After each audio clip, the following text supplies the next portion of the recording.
Isso é um grande chamamento, irmãos.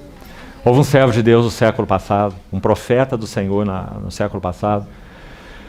Ele teve uma grande carga pela obra maior do Senhor.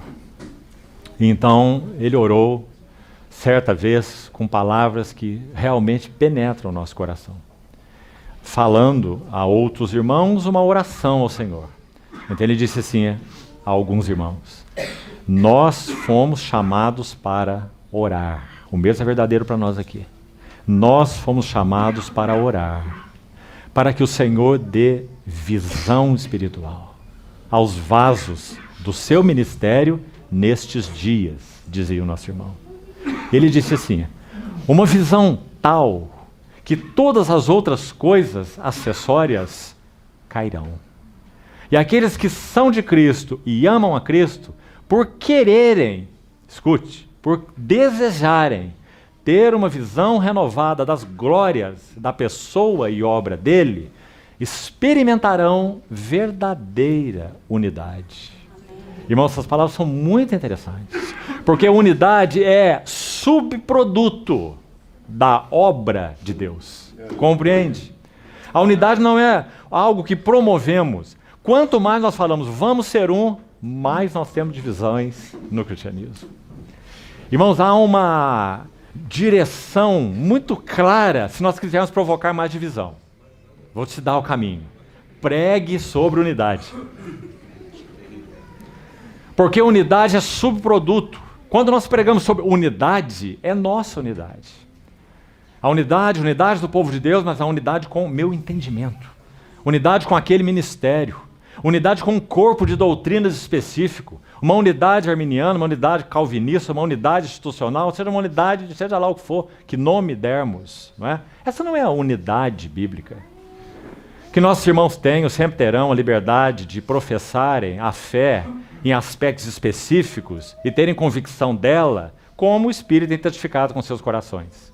Mas lembre-se, George Whitefield e John Wesley tinham convicções doutrinárias em aspectos particulares, específicos e até graves, bastante diferentes. Certa vez, os irmãos que estavam mais próximos de George Whitefield, que homem de Deus foi esse? Os que conhecem a história dele, perguntaram assim para ele: irmão Whitefield, nós iremos ver John Wesley no céu? Porque John Wesley tinha uma questão ligada à salvação. Que a salvação não era algo de garantia absoluta.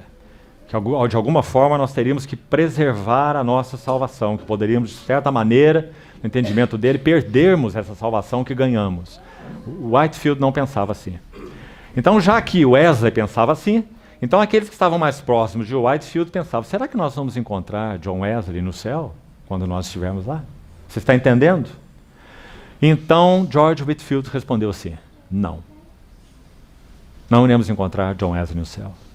Porque ele estará tão perto do trono de Deus e nós tão longe, que nós nem iremos vê-lo. Porque ele reconheceu a vida que aquele homem vivia diante do Senhor, independente da convicção particular que ele tinha a respeito de doutrina. Que lição, irmão. Sabe como George Whitefield partiu para o Senhor? Ele foi convidado para pregar em uma cidade na Inglaterra. E ele saiu de uma aldeia, de uma cidade, e ia para uma pequena outra cidade. Longa viagem no lombo de animal. Então ele parou em uma cidade chamada Exeter. E ali ele pernoitou. E quando ele chegou nessa cidade, um dia num lombo de animal, ele chegou muito cansado. E ali já havia pessoas esperando por ele, incrédulos. Estavam esperando por ele para ouvir o Evangelho, porque era um tempo de avivamento espiritual. E quando o Whitefield chegou naquela pousada, ele disse para as pessoas que ali estavam: eu não posso pregar para vocês, eu estou exausto.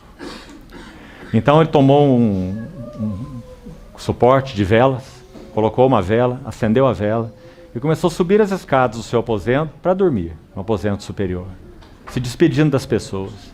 Quando ele chegou no meio da escada, ele virou para trás e olhou para aquelas pessoas e começou a pregar o Evangelho. E ele pregou o Evangelho até a vela se consumir inteira no candelabro.